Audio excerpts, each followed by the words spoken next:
If you think this means OKC is cooked, then I have bad news for you. OKC just recently wrapped up paying all of their stars in J-Dub, Chet, and Shea, and basically locking up their big three.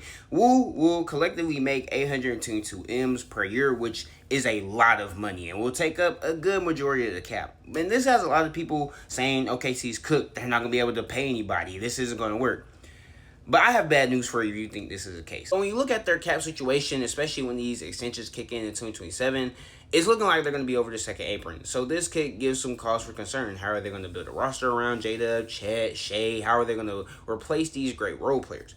Well, here's the first thing. Yes, right now, these extensions don't kick in 2027. So next year, they still have some leeway as to what they could do. And we're probably going to see some of these players, these role players that they value so highly now, leave.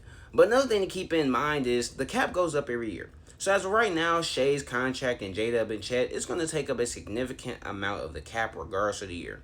But as the salary cap goes up every year, this number will get lower. Mind you, it's already kind of low in my opinion for how much they're making, but it's going to continue to get lower because as the salary cap increases and more money is allowed to the teams to spend money, this number right here is going to shrink. And this is going to allow OKC to have way more leeway. Now, in terms of the role players being replaced, guys, the OKC, I think over the past couple of years have shown you that they are one of the best teams when it comes to drafting.